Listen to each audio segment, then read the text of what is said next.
narratives have come out over the last few days, and like the reality and the timeline of what actually happened and how it unfolded, and how, if anything, it's clear that there was like, some hooliganry on, not to both sides this, but it was hooligans on hooligans, and hooligans instigating, and the Israeli fans being like incredibly disrespectful in the stadium. But the way that was able to take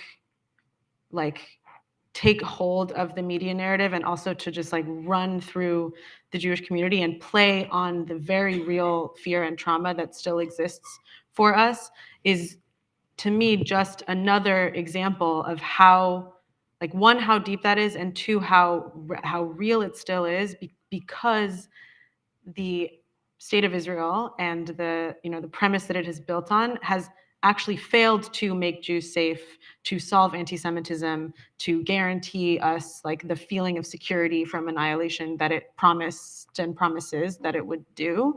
And that, I mean, that really, like, the Jewish community has bought into this narrative that like our safety can or even will come at the expense of Palestinian freedom. And the root of that, I mean, of all the things that I was like told about Israel growing up, I think the thing that is the most important ultimately, and what drives most people's support for the state of Israel, regardless of how much they know or choose to not know about the reality of what it means for Palestinians, is the idea that because we have Israel, we will never face something like the Holocaust again. Like, that is the guarantee, the promise that we are told, and that the horror of the Holocaust, plus the thousands of years of anti-Semitism, plus the reality of anti-Semitism today, makes all of that, it's like this, this horrible sort of agreement we have to buy into as a community, that we have to be okay with whatever happens to the Palestinians because we have to pick ourselves. And who ultimately benefits from this is clearly not Jews and Jewish people, and even, not to sort of take away their own culpability in it, but like ultimately not Israelis themselves either. And I think, we're seeing the way that the push to silence and demonize any expression of solidarity with Palestinians, even when it is coming from Jewish people, is really championed by white supremacists and Christian Zionists, and of course, and the Jewish community buys into it. That is not like I'm not abdicating the mainstream Jewish community from responsibility at all. But if you look at even AIPAC, the managing director is a Christian Zionist. It is not an inherently Jewish organization, and I think that that's like, unfortunately, something that my community needs to really confront and get really clear-eyed on. Did anybody else want to? Yeah, I want to put any thoughts on that? Yeah, I mean, I think this is this issue of speech and Israel is an unprecedented assault on speech, combined with a massive disinformation campaign. And I think what makes it unique from prior instances of disinformation and censorship is that it's global. What we're seeing now is really twofold. One is a very, very strict campaign to shut down actual information and reporting coming out of the occupied Palestinian territories. It's still stunning to me that there is not one international journalist on the ground in Gaza. And I really don't understand how nobody's broken through, really. I mean, all the journalists in the world. So you have a complete shutdown of actual truth and knowledge and information as much as possible. You have the literal gunning down of over 100 Palestinian journalists in order, again, to silence. And you now have a massive operation targeting countries where free speech exists. So let's say primarily Western Europe and the United States, since the start of the Gaza war, to prohibit protests against the Gaza war and critical of Israel, which a number of countries in Europe have already done. And now you can be sure the outcome of what happened on this Amsterdam soccer game will be further bannings of protests. We have legislation, again, not just in the United States, but also in Europe, that attempts to censor and silence pro-Palestine advocacy. You literally have an effort to prohibit articles of clothing as somehow signaling anti-Semitism. Any representation of Palestinian identity, any representation of Palestinian culture, even a symbol like a watermelon, is being prohibited. And I don't know of another example when there has been such a global and globally effective campaign to silence speech. It goes well beyond anything McCarthyism, which was just at least the United States. How is this possible? At the same time, I do think we have to see what happened in Amsterdam as a very well organized campaign of disinformation. I mean, within hours of the assault on these Israeli provocateurs who were clearly trying to invite anger towards them by chanting in circles of people, thousands and thousands of people, death to Arabs, we're going to kill them more, there's no more school children left in Gaza because we killed them all, et cetera, et cetera. And converting that into instantaneously, within hours, nearly every Western elected official and their cousin and their brother telling us this was a pogrom in Amsterdam and it was Kristallnacht. I mean, that is, I'm sorry, very clearly not a coincidence, an organized disinformation campaign. And it reflects the similarity and identity of what our Western elected officials were communicating on cue within hours.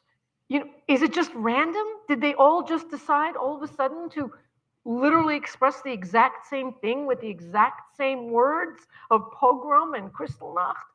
It's, you know, it appears to be, I would say, a pretty well coordinated disinformation campaign. And so this is where I see disinformation and censorship working hand in hand at a scale, at a global scale, that I certainly never seen before. And it goes to Lily's point where for Israelis and their supporters, the level of atrocities carried out against Palestinians is dependent on the need for Jewish safety in Israel. Like, so the more fear there is outside of Israel, then the more support there is for, you know what, do whatever you need to do. And so like, that is produced by then, like, oh, look, there was this pogrom in Amsterdam. So then that reinforces the Israeli government argument.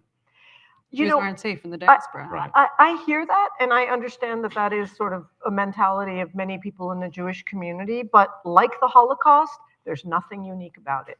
There's nothing unique about your culture or your tribe or your identity feeling like you're facing existential risks, existential survival, and justifying horrible, horrible things in the name of that. And, you know, I always seek to de-exceptionalize what is always presented as the exceptional psychology of Jews, the exceptional fear they feel of extermination, the exceptional Holocaust that they suffered. Well, guess what? I'm Armenian. We suffered a genocide. We lost 75% of our population. We do too feel that our existence is threatened from survival in, it was surrounded by Azerbaijan and Turkey. We too have suffered ethnic displacement, but we're not seeking to justify a genocide against anyone else. But I think that genocide mentality that gets into people's heads is of course based on psychology of exploiting fear. Nothing unique about it to Jews, not at all. That's my view. Ben, Jared Kushner, when we talk about Jared Kushner in Saudi Arabia, you know, within days of his departure from the first Trump administration, he was cashing a check for $2 billion with a B from the government of Saudi Arabia for a private equity firm that, as far as I understand it, has yet to make any investments or turn any profits or do anything other than pay himself and others. How does, and Sarah, as a follow-up to this, how did Saudi Arabia pull off going from a so-called pariah, according to Joe Biden in the Democratic debate in 2019, to undergoing apparently no changes and being completely back in the good graces of the U.S. government, both, no matter who the party is. I think you hit on it with the the first $2 billion, and that was just a fraction of what Saudi Arabia has used post Khashoggi to. I don't think it's an exaggeration to say literally buy back its status in the West. And we've seen these massive. We've seen the $2 billion to Kushner. We've seen more and more billions just pouring in from the public investment fund across a number of different sectors. The gaming sector, Hollywood, arts, museums, charitable contributions. I've spent years analyzing the Saudi lobby, as I call it, their PR and lobbying machine here in the U.S. But that is really just the tip of the iceberg to what they've been doing post Khashoggi to buy back their influence. They went, I called it from going from K Street in Washington, D.C., the popular lobbying haven. They went from K Street to Main Street. They started lobbying across America. They started investing across America. And the public investment fund was a big part of that with these economic investments. But we're, of course, seeing it in sports, too. The Live Golf Tour, that DP World Tour, the PGA merger, that made a lot of headline news. But that was also just the tip of the sports washing iceberg. Just about any sport you can think of, soccer, boxing, mixed martial arts, go on and on. I live in Florida now. They're investing in surfing even in Saudi Arabia. It's pretty unbelievable how far they've gone. And what all of this has done together, what I encourage people to do, and I testified before the Senate on this about the Public Investment Fund, don't think of any one thing Saudi Arabia does in terms of garnering influence in the U.S. Don't think of that as an island. It's not. They have an influence ecosystem that is fueled by billions and billions of dollars, and they have effectively bought back all of the influence that they lost post Khashoggi. Yeah, what's it been? You probably, it was probably disorienting for a while to have people actually care about the things you've been saying about Saudi Arabia's behavior for so long. When did you notice them stopping to care? Well, then where are things now? I think that we haven't around the world fully analyzed why the murder of Jamal Khashoggi, the founder of my organization, attracted as much global outrage and sympathy as it did. I think there's still sociologists and anthropologists will have to better analyze that. I think part of it has to do with the Saudis' own bumbling, humiliating, stupid handling of the murder. I mean, literally having someone dress up like Jamal and exit the consulate. It was like a TV show, like a series. What are they going to do today? Oh, the cameras are not working anywhere in the embassy. Oh, what are they going to do today? They buried his body. They burned his body in the barbecue oven. I mean, it was just, they kept feeding us new and new and new idiocy that kept the world glued. And so made them the object of global ridicule and scorn as it did. I think that what has happened now and where I see such a danger, and there's a word in Arabic called yastahalu. I understand a lot of people in the Middle East use this, but basically what the United States has been doing in many, many parts of the world for probably centuries at this point, which is buying influence, using their financial power to influence and control foreign governments, not just the United States, the Bank of Britain, and all of the regimes that they controlled even after decolonization through the power of the purse.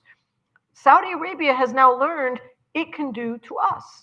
When it has over 500 former American and military officials who are now on the Saudi government's payroll, earning monies, the Secretary of the Treasury of the United States, the most powerful nation in the world, gets $1 billion from the Saudi government, not even months after leaving office.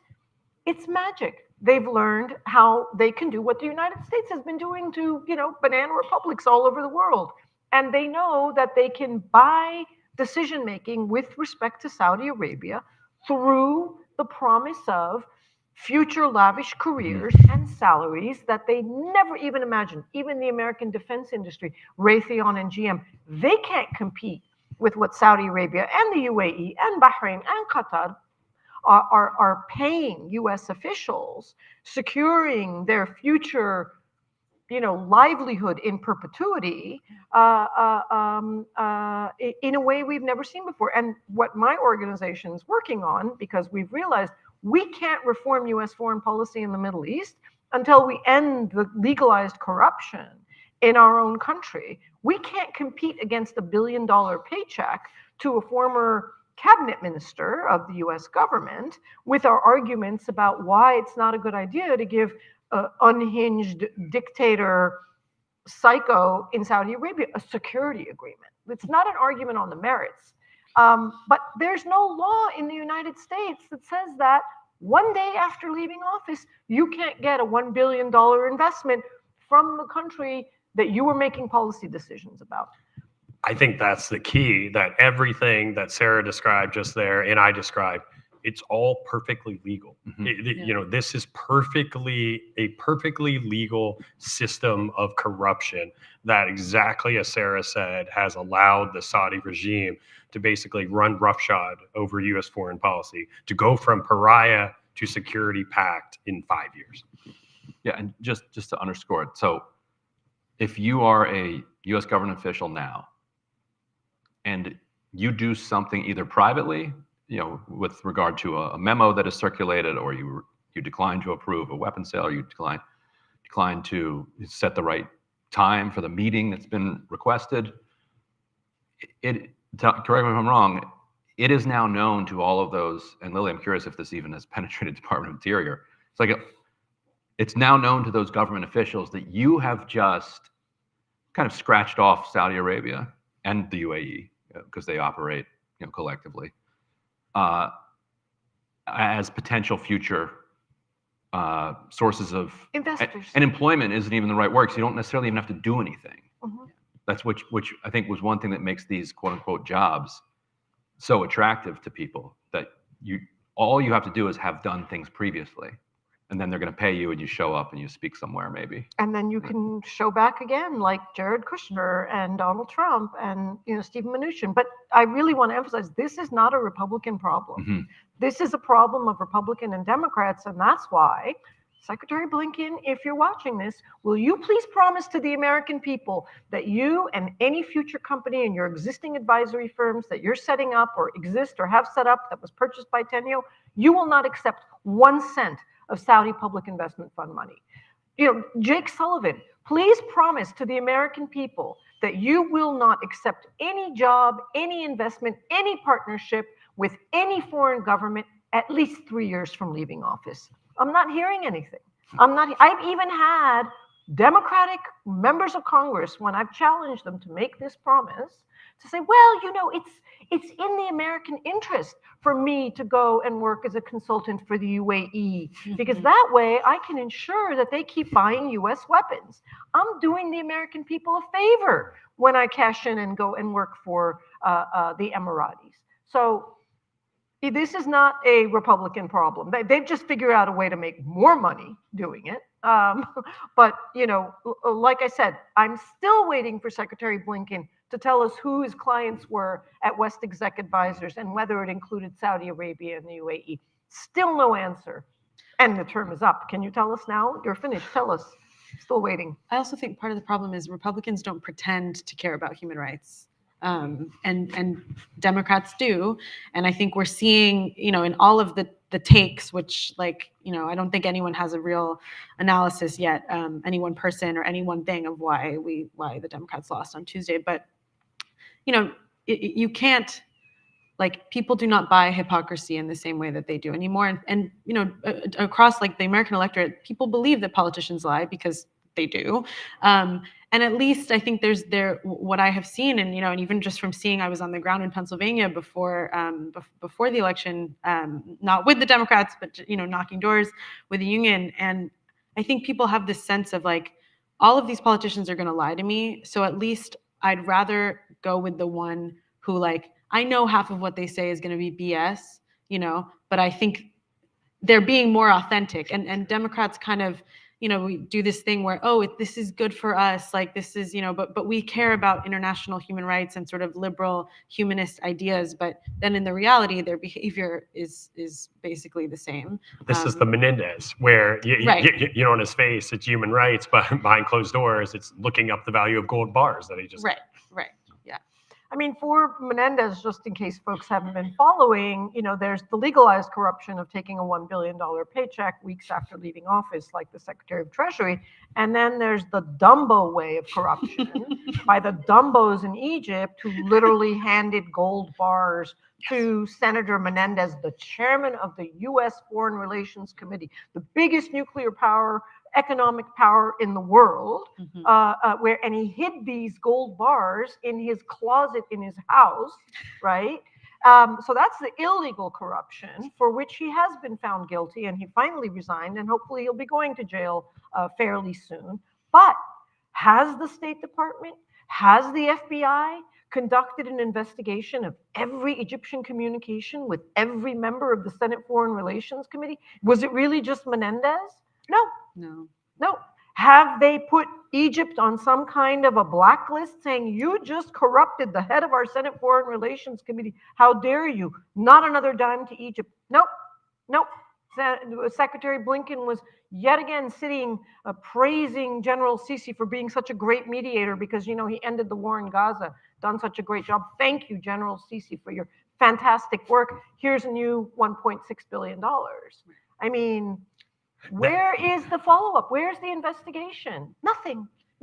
And this gets to the heart of the hypocrisy of the U.S. response to disinformation and to malign foreign influence campaigns. You go down the list: Egypt, Saudi Arabia, UAE, Turkey. Think of the Mayor Adams case. Azerbaijan, Cuellar, also indicted, also about all of these countries were willing to punish the pawns, never do a thing to the countries. Israel, going back to Israel, front page of the New York Times, multiple other media outlets, where articles that look like an indictment about illicit foreign influence operations in the U.S. What's the Justice Department say? To this day, I've just been waiting for it. Not a word. We have multiple foreign influence indictments since then, and yet not a word about something that's on the front page of the New York Times. So there's two systems of justice in the U.S. when it comes to foreign influence. There's one for America's friends. There's another for its enemies. And America's friends are getting away with everything with impunity. And for its enemies, Kambi's, the State Department funding of the project that we wrote about this over at The Intercept called Iran Disinfo. Yeah. Which came after NIAC, among other.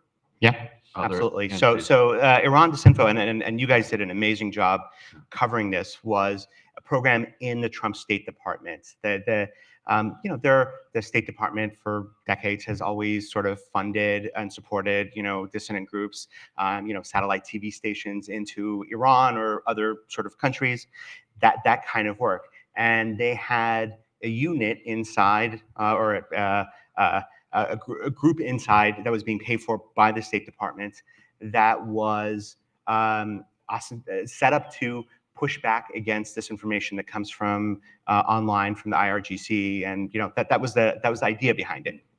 Except this group was paying Twitter writers and other people to go after American citizens of Iranian descent, go after NIAC, go after other groups. Essentially calling them, pawns of the regime itself, right?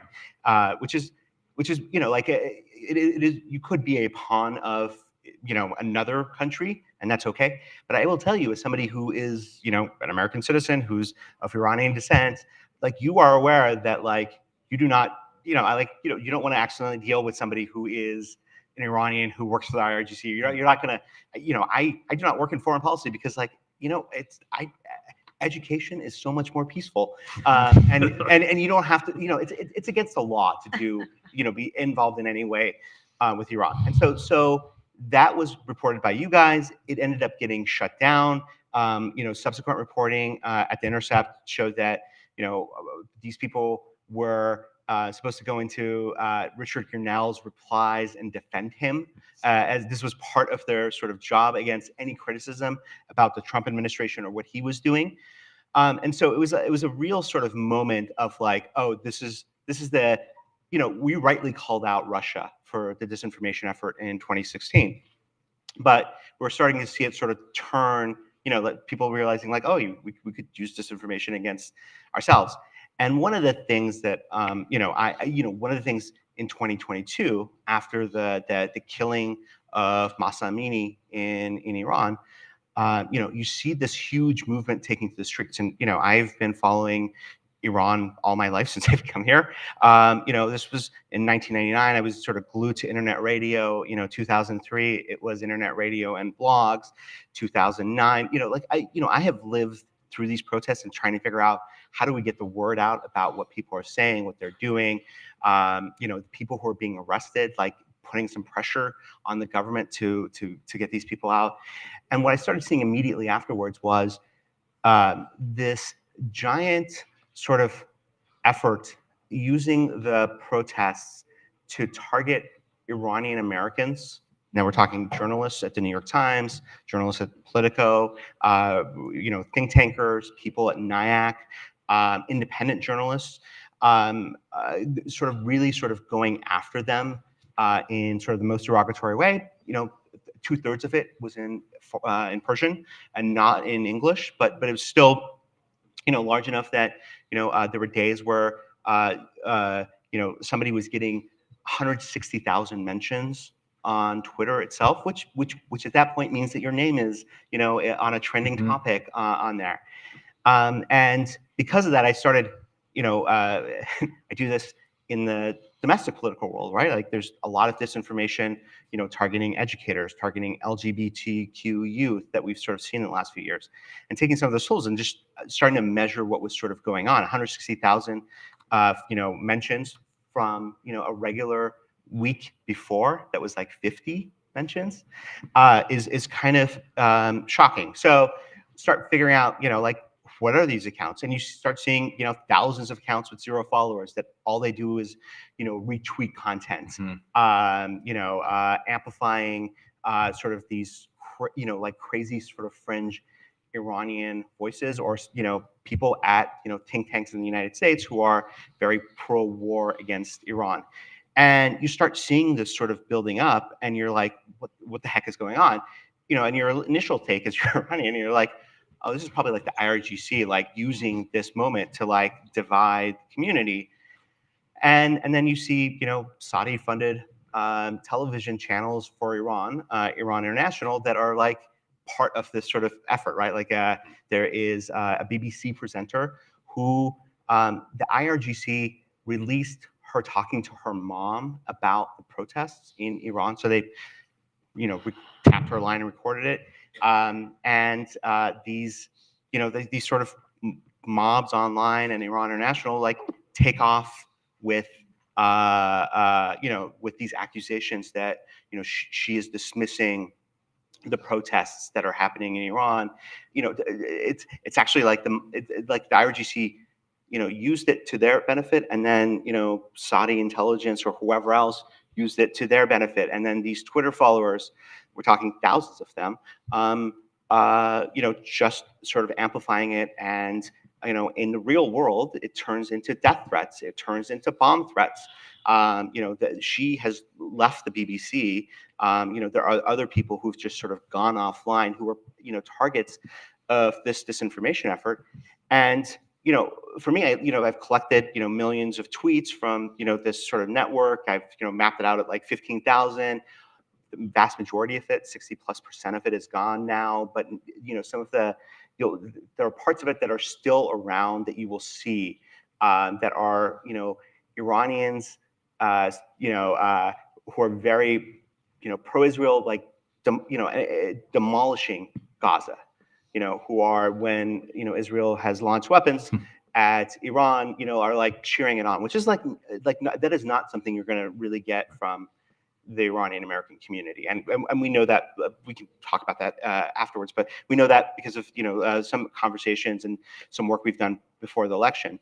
And I have shared this data and whatever this data with people, because it seems like it's the Russian disinformation, but it's targeted at American citizens who are doing political work here. And it's one of these things where, if the Russians are doing it, if Iran is doing it, the Justice Department, whoever else, is very upfront about like, this is happening, correctly, and pointing it out and whatever else. But with this effort, nothing. I mean, it did at some point after being turned over to, authorities, it did sort of die down. But you think like, oh, was it the Saudi government? Was it, now we've seen some of this happen in the news around Gaza, where, it went after members of Congress here at this disinformation network. We've seen it in, the New York Times reported that the Israeli government is having, people amplify attacks against American, lawmakers. As part of this effort to sort of try to win the war about what's going on in Gaza, in the media war here. And so there's like this question of like, is there two standards here? Like I do political work, and sometimes, I've done and won campaigns and been like very proud of the work. It is a difficult thing to move public opinion. But it is even much more difficult to move public opinion when, you've got a state that is invested on the other side, on a political issue. And if we're not, we should be calling it out with, Russia. We should be calling it out with Iran and any other countries that are doing it. But if we have allies that are doing it, are we sort of, nonchalantly like, have we heard what's going on with Israel's efforts to go after members of Congress that we read in the New York Times? I've talked to reporters about what happened to the Iranian community. Lots of reporters were aware of it. Were like sources, people they talk to, people they know, were being threatened. So very, very aware of it. And they're like, oh yeah, it's probably the Saudis. It's probably like this. But there's no, there's been sort of no ability. Like there's no going and unearthing it. And so it really struck at me as an Iranian American in 2015. I mean, the political power of this is that 2015, when we had the JCPOA, and the Republicans and Bibi tried to stop it, the vast majority of Iranian Americans or, Iran analysts were going on TV saying like, yeah, this is a really good deal. Like, look, it takes war around nuclear weapons off the table and it stops Iran from getting nuclear weapons in a verifiable way. Like this is good. And then, you can focus on human rights issues and other issues that we should be focusing on. We shouldn't be constantly on the verge of war with Iran. That's not what Americans want. And the vast majority of those commentators who were, Iranian American were very much like, yeah, this is a good deal. Like, even though we dislike this regime, this is an important step to take. Let's take the war off so that we can push for other things. And it really does feel like it's an effort to marginalize those voices. If you're Iranian American, the last thing you want to be called, or the last thing you want to, it's an insult to be called, like you're doing the regime's work as they're hanging people, and it's very ugly. And so what it does is it creates room for these other, your Chalabis that exist inside the diaspora, to be like, oh no, these are actually the voices, and you're starting to see some of that happening now with like, the people who get on TV who are like, you've never heard of them before. They're, Iranian, and they are, they're cheering Israel bombing Iran, which, I mean, nobody in the community does. It's not a thing.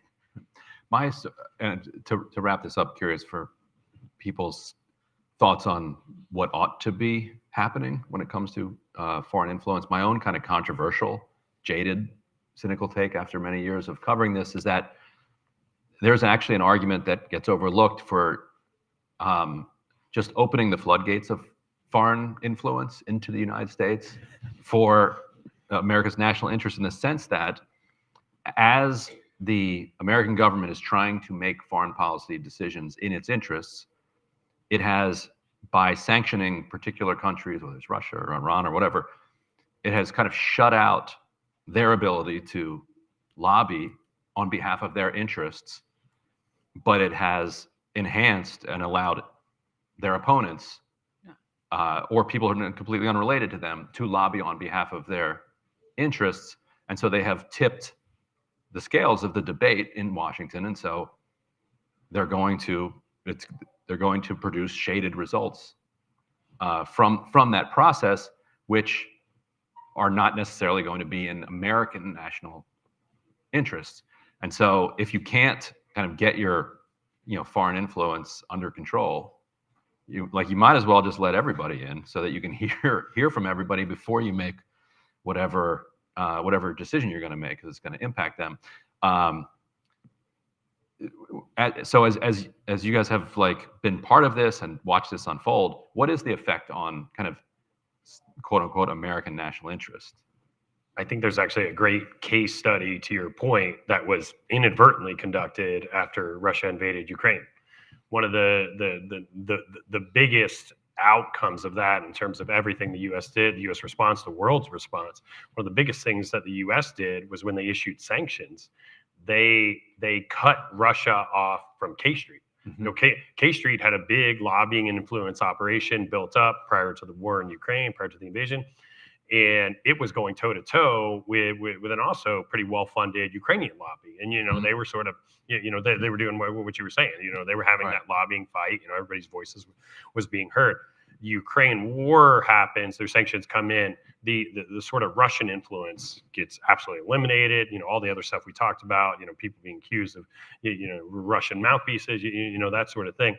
And so then you have, that Ukraine lobby, is the voice. And, some folks have said, sort of exactly to your point, Ryan, that could potentially have been at least part of the impediment to getting to a diplomatic solution to this. Because there's Russian representatives. They're they're gone. Mm-hmm. They're totally cut off from K Street now.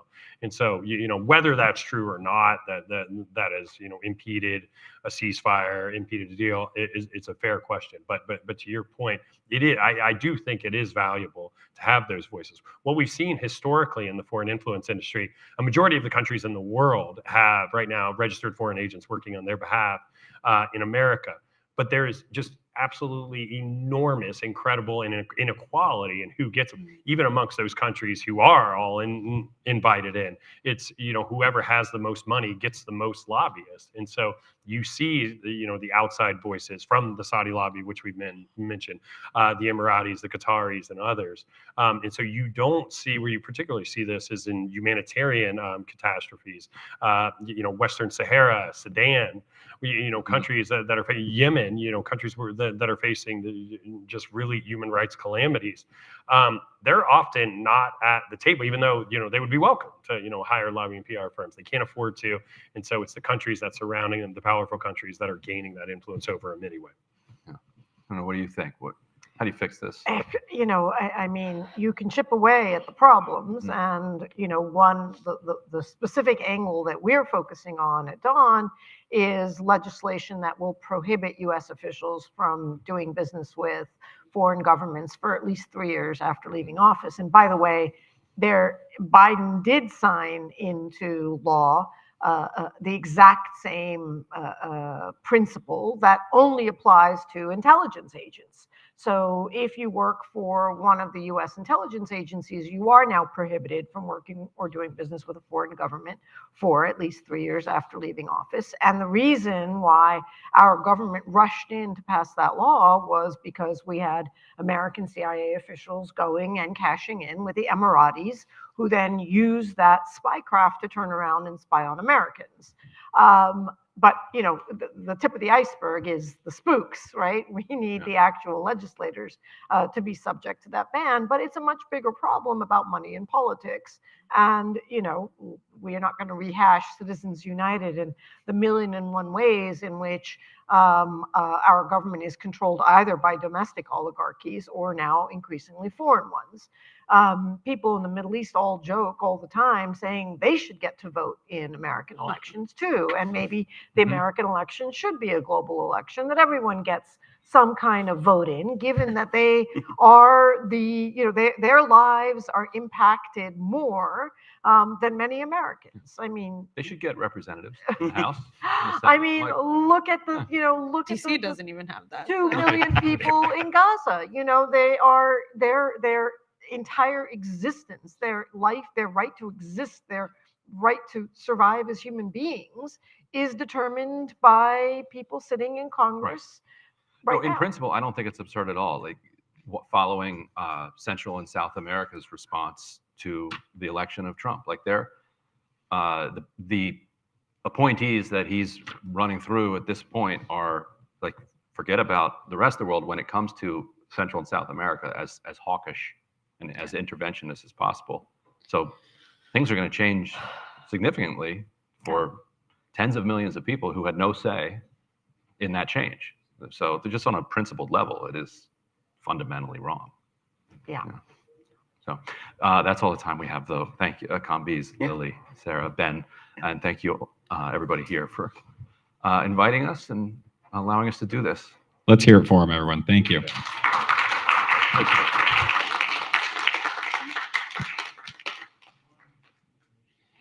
Well, thank you, everyone. We have one more panel, which will begin at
suspects, habeas corpus actions, civil rights actions, technical assistance to movement leaders and partners, and collaborative advocacy with them.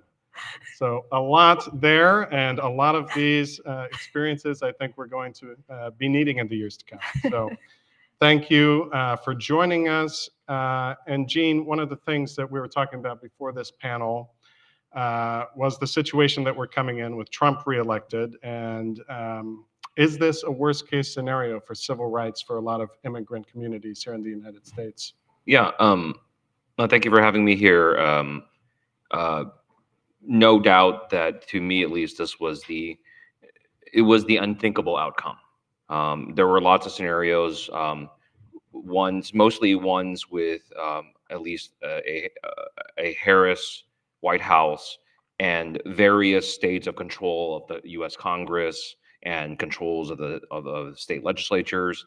We were really hoping that in 25 that all of our communities would mainly be going to DC to demand that we have a override law passed by Congress that would stop all the states from doing their all individual stupidity and just wipe it out in one bill. And then we could have defenses in various states to deal with any kind of incoming laws.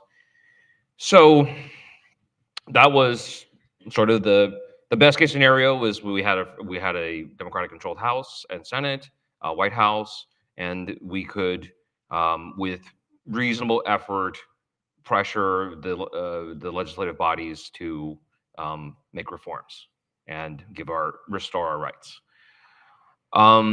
So instead of that, now we're going to be looking at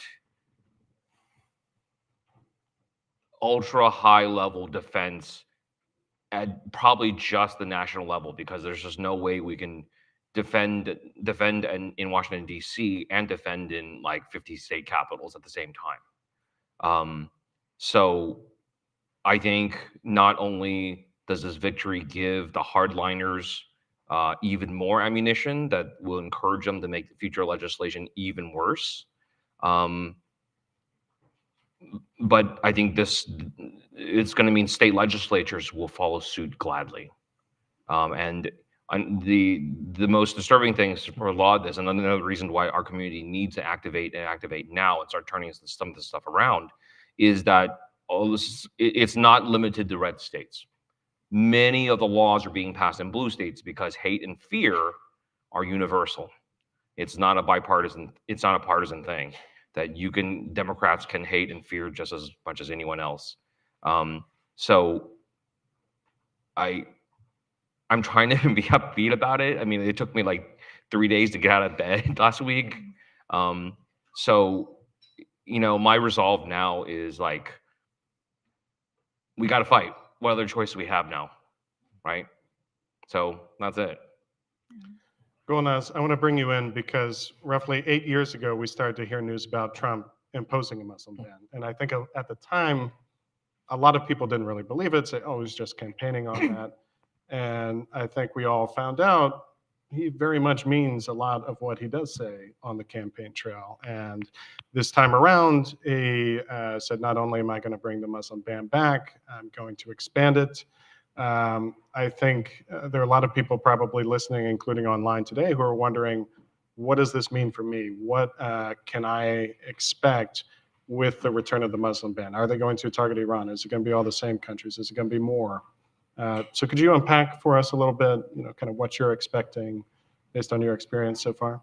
Sure. So I think I'm in suspense, like many people, about what particular shape the next version of the ban might take. We know from public statements that President Trump may intend to increase its scope to include Palestinians seeking entry from Gaza. Beyond that, though, the specifics aren't something that I don't think have been floated in the public domain. However, I do think that there's some guidance that we can kind of take from how the Supreme Court reviewed the third version of the Muslim ban under the prior Trump administration.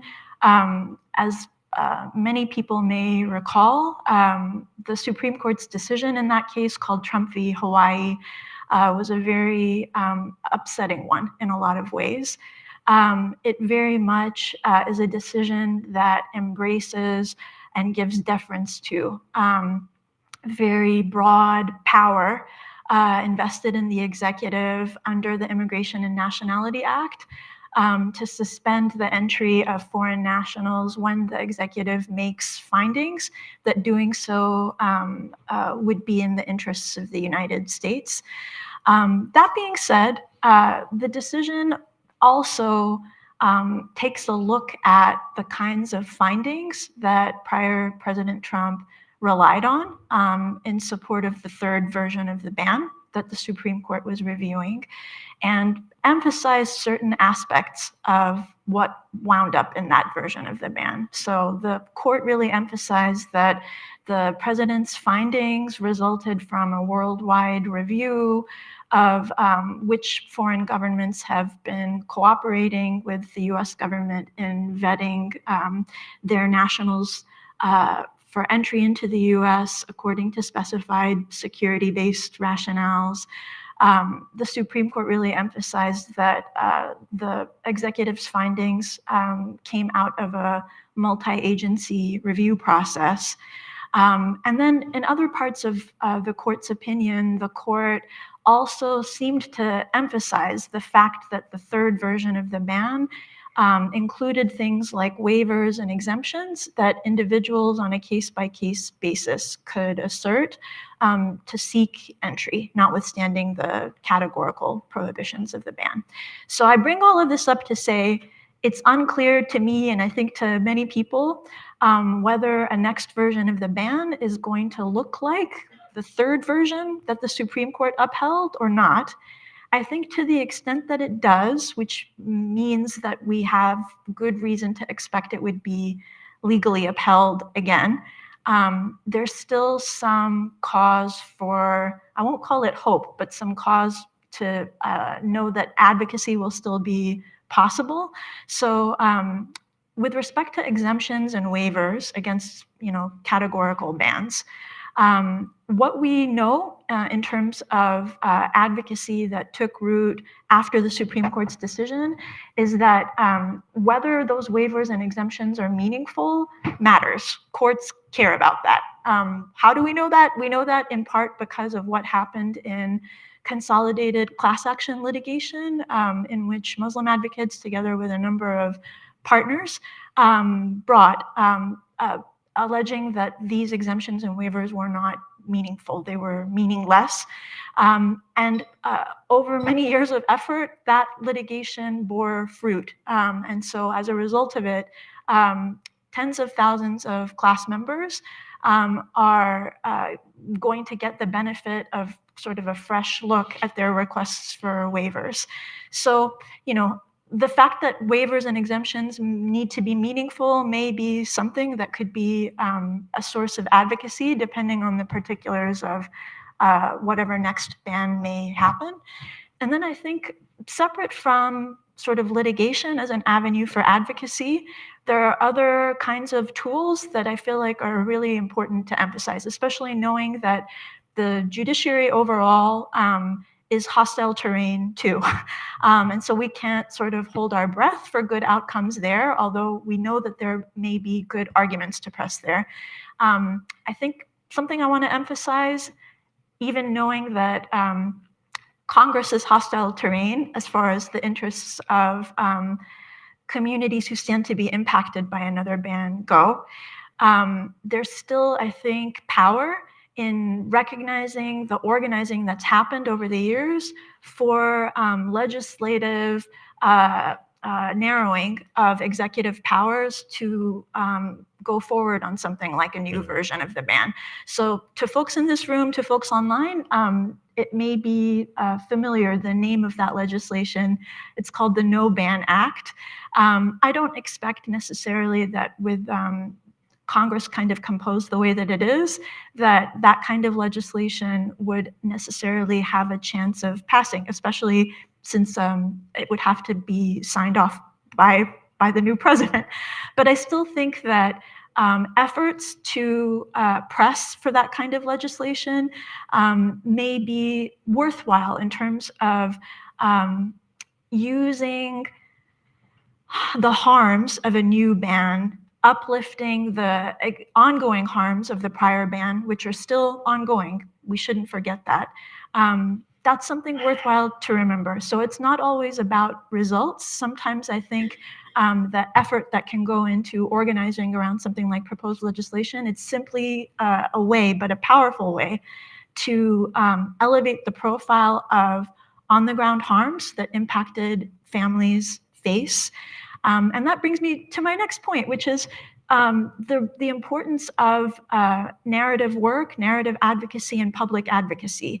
So something that we're all empowered to do, regardless of who holds formal power within any channel of government, is to talk about the harms that we know are occurring because of government policies. And so I think that there's potentially a lot of utility in prioritizing narrative work that centers the experiences of impacted people who are being harmed by a new version of the ban, who are still being harmed by old versions of the ban, and so on. I think there's always power in that. And then something else that I want to name too is that there's a larger lens that can be useful for advocacy purposes. So that larger lens has something to do with international law and human rights laws. So I can give an example that may be one that is possible to redeploy against a new ban. So there's an international treaty called the International Covenant on Civil and Political Rights. And a lot of really great domestic organizations in the United States leveraged that instrument to make a case for why the third version of the ban that the Supreme Court upheld is harmful and violative of this agreement and violative of international law and norms. And so I think that there will invariably be opportunities to invoke instruments like the ICCPR to present under a larger frame what is harmful and damaging about policies like this. And so I think there's going to be advocacy that we can prioritize. There's going to be narrative work that will be really, really important to prioritize, notwithstanding all that might be prohibitive within sort of formal traditional legal channels. And just to try to kind of put some numbers on things, we've been tracking, since the ban first came into place, what was happening to visa issuances and so forth. So back in the Obama administration, it was pretty regular that they would hit 40,000, visas, immigrant and non-immigrant visas to Iranians in a given year. Mm-hmm. With the ban, that cratered, went down to 5,000, 8,000, somewhere around there. That's a lot of families who can't see their loved ones. There's a lot of students who can't get visas to come here to study, even though they've very skilled and have been admitted to U.S. universities. And then with the Biden administration, we saw them lift that ban, and the numbers did go up. The last couple of years, I think, have been around 25,000 visas. So about 60,000 visas were probably issued under the Biden administration that wouldn't have been issued otherwise had the ban remained in place. And now we're likely to go back, I think, if there is a ban that targets Iranians, to that, kind of single digit in the thousands range. And that's going to impact a lot of people who, have their hopes and dreams and family here. So, yeah, absolutely. Jean, I want to go back a little bit and touch base on these alien land laws. And so, you were on the ground in Texas. The first that we really came to know about this issue was when we saw the tweet from Texas Governor Greg Abbott, and it essentially said there's a bill in the Texas state legislature, and it would bar any citizen of China, Iran, Russia. North Korea, and Russia from purchasing real property in the state, and if it comes to my desk, I will sign it. Yep. And so that raised huge alarm bells for us.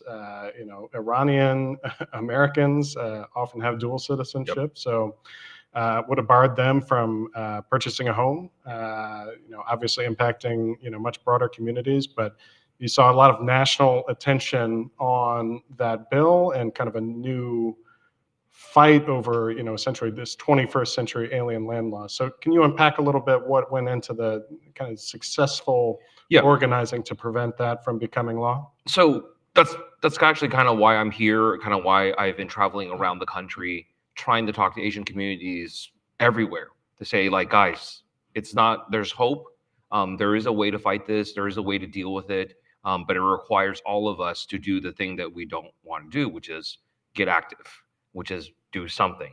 And so just as background, Texas has probably one of the larger Asian American communities in the United States. But unlike New York, unlike California, the community is much newer. Mostly everyone got here 90s, early 2000s.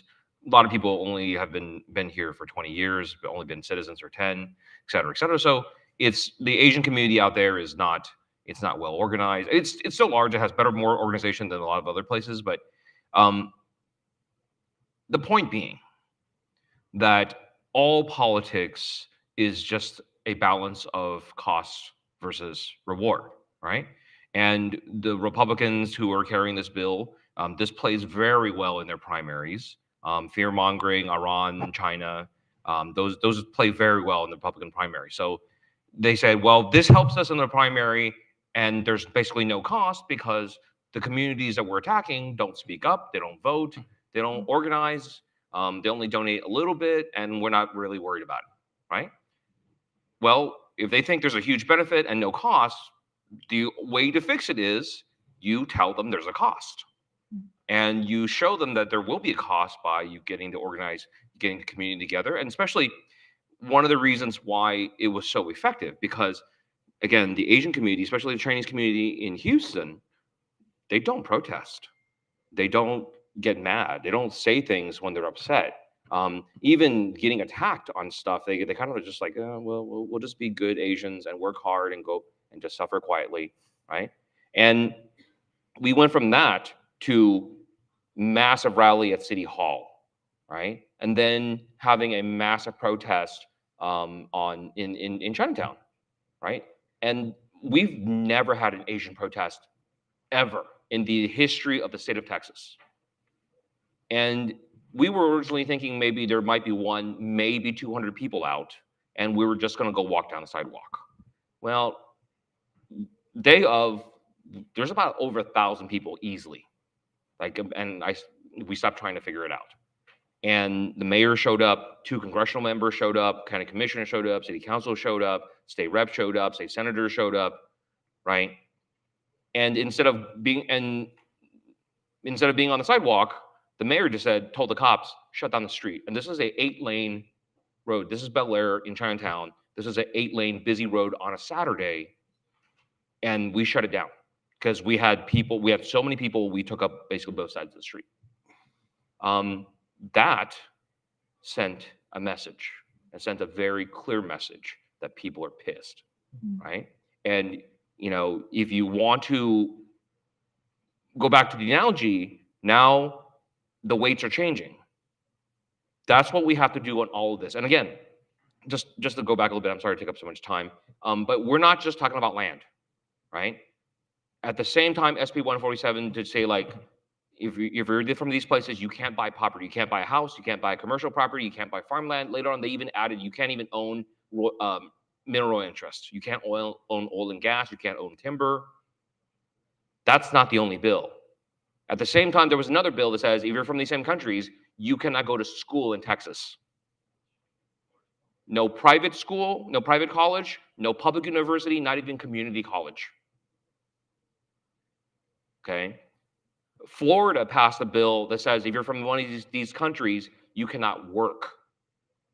You cannot work with the state of Florida. You may not have an employment relationship with any Florida university. That means no professors, no TAs, no lab assistants, but that also means no graduate students, because most graduate students have a requirement that you're a TA, you're a lab assistant, you do something. Even unpaid, they're barred from it because it's an employment relationship. We're going to have additional laws talking about, so property ownership, who can go to school, who can work, who can do a lot of other things. All the same old laws are all coming back. And it's the same old laws because all the laws are designed to have one message: get out. That's it. These are get out laws. These are messages saying, like, we don't want you to be able to live here. We don't want you to be able to grow here. We don't want you to be able to work here. Get out. And here's the thing: the danger is not just for the Chinese community. The danger is not just for the Iranian community.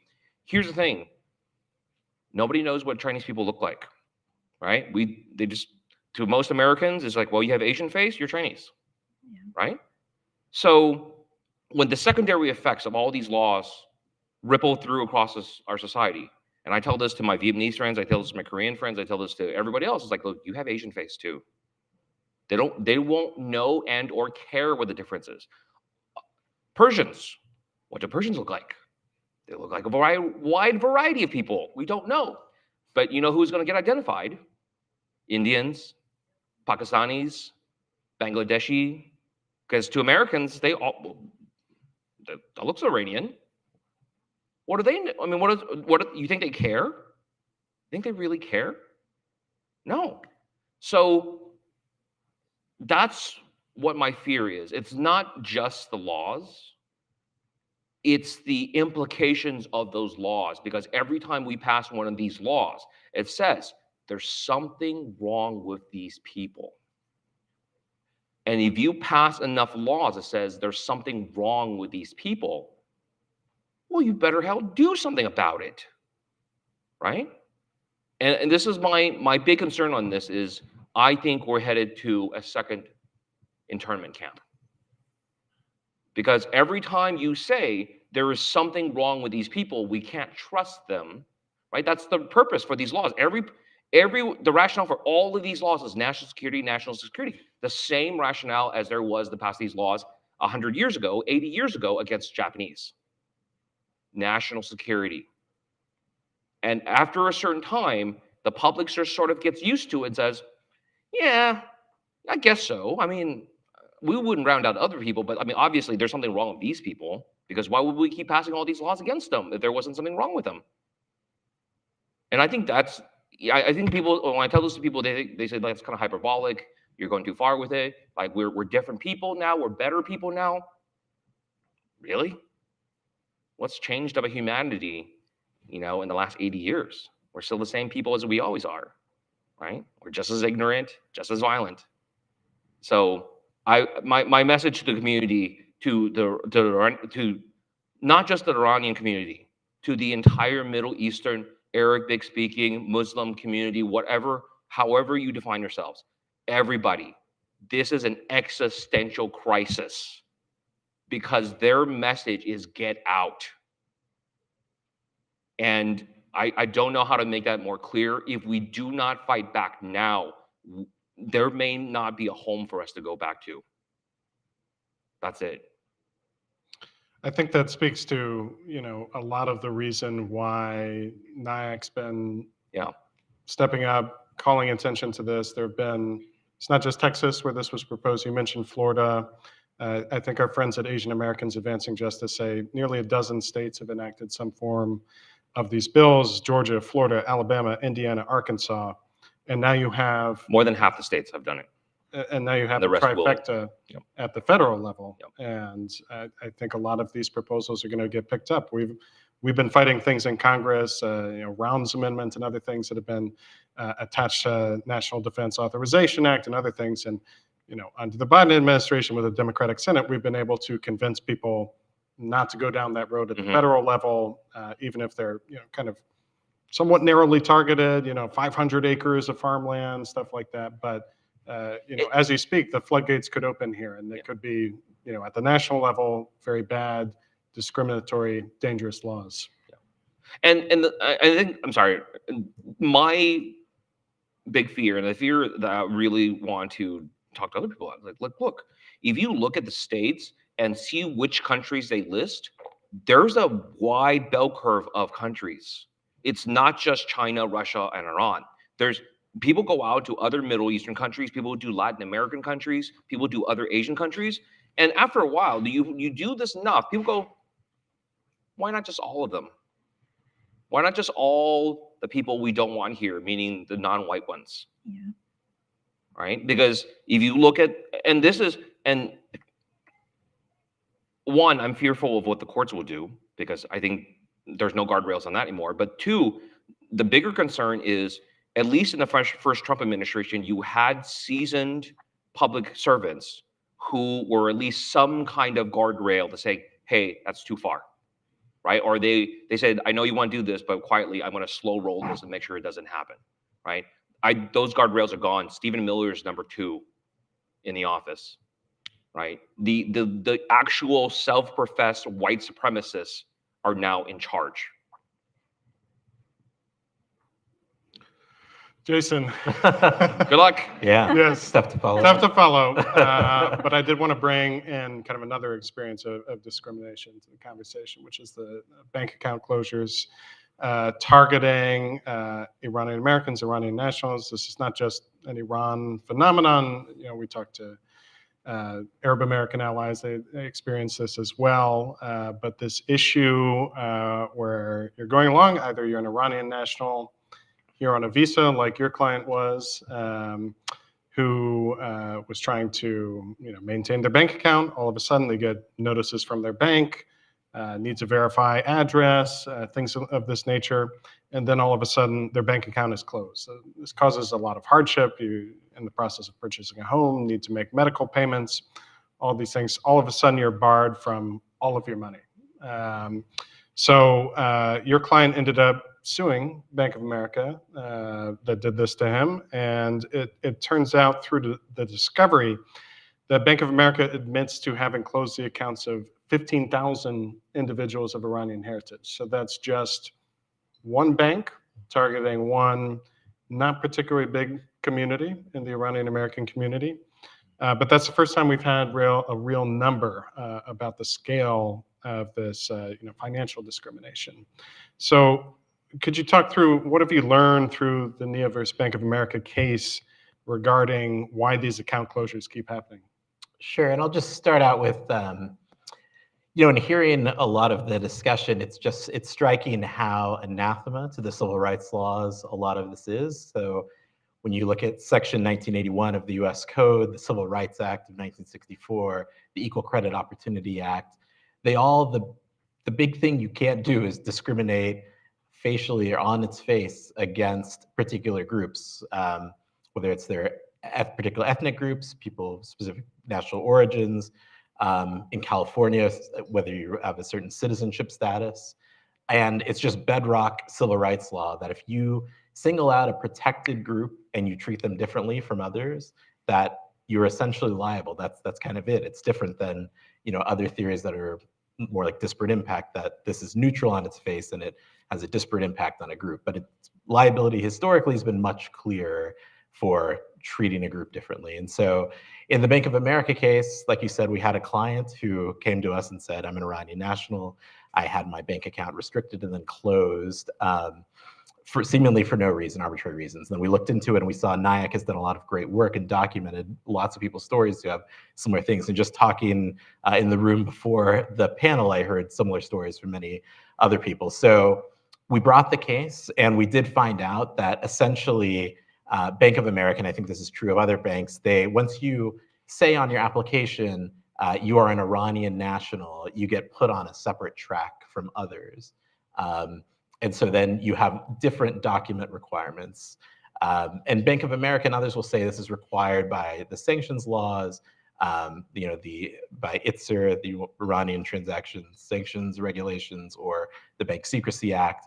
But our point was when you look at those laws, they don't actually they don't mention citizenship at all. So what they restrict is if you're an Iranian, what they restrict is that they can't service Iranian accounts, which is if you're physically present and ordinarily resident in Iran, which Bank of America knew. For example, our client, when he went to use his credit card at Whole Foods in San Diego, he was obviously not physically present in Iran, so they had no basis to restrict his account. And this is the vast majority of people. They're they meet neither of these conditions. So they have no business or no right to restrict or close their accounts. And ultimately, I think we unfortunately lost at the summary judgment stage of the case, and the court in doing so relied on sort of an obscure provision of the International Economic Emergency Powers Act, IEPA, which has an immunity provision, which says if an entity is honoring an obligation, then they're sort of immune from suit. But we tried to point out there was no contrary obligation here. And I think it's actually quite dangerous because this administration, I think, has indicated that they do tend to expand IEPA or use it to a much greater extent. So this immunity provision is troubling both for private entities like Bank of America and the government to rely more on. And so that's kind of where we stand. But right now, we have appealed the decision to the Ninth Circuit, and our brief should go in the next few months. So I think what all this gets at, there's just this general deference when someone says national security to say, okay, well, let's strip away some rights, right? Whether it's like getting housing or being able to get visas or being able to bank and so forth. And so, this animosity between the US and Iran, which has been going on decades, actions on each side and so forth, that is really contributing, I think, in a lot of ways to this degradation of rights here at home that has a disparate array of impacts. One of the things that was remarkable, with the oral arguments in the case was essentially, Bank of America's lawyers essentially coming around and saying, no, actually, this is exactly the kind of person whose account we should close, because at some point in the future, they could become at risk of becoming ordinarily resident in Iran. And that's not what even the laws say. It just says, where are you presently? So 100%. No, I thought it was pretty egregious. Because what Bank of America was essentially saying is like, this is the profile of someone, this is a proxy for someone who maybe could return to Iran. But as we all know, I could go use my business card and present it in an Iranian terminal. It'll have the same effect as if I presented a Visa card. Like, it just doesn't work. There's so many other layers of protection against using an account there that it all feels made up the defense. They know where their customers are located when they're using their accounts. And this idea that they're potentially at risk it seems arbitrary and completely unnecessary. And yet, I still think there's a lot more that policymakers could be doing. We probably, frankly, just aren't going to see a lot of attention to this issue over the next 4 years, maybe beyond. But we were having conversations with the Biden administration pointing out this problem, the scale of it once we learn 15,000 Bank of America customers, and saying, look, what can you do to prevent these things from happening? This is, in large respects, a regulatory issue that you have control over, to say, individuals who are present here in the United States, you don't need to close their accounts. So knock it off. Definitely. I think it's unfortunate the election turned the way it did, but Treasury, Department of Justice, the Consumer Financial Protection Bureau all have purview over these various civil rights statutes, as well as private individuals being able to bring suit. But they do have enforcement powers, and they could figure out how are these entities discriminated against Iranians and other protected groups, and how can we go about stopping that? It's unfortunate that we won't get the chance, at least over the next 4 years, to see that, but we can keep advocating. Fingers crossed. Right. Golnaz, let me shift gears a little bit back to the Muslim ban. And I do think we've started to get questions, people who, their loved ones have visas in administrative processing. I imagine there are people whose status may be a little bit uncertain. Maybe they're outside of Iran on a green card. Maybe they're, on a temporary visa here. Are there any kind of recommendations that you might have for different groups of people about what to do in advance of a possible ban coming in as soon as January? Sure. So I referred earlier to, I think, a good outcome overall in consolidated class action litigation on the meaningfulness of the waivers that are supposed to be available under the third version of the Muslim ban that prior President Trump issued.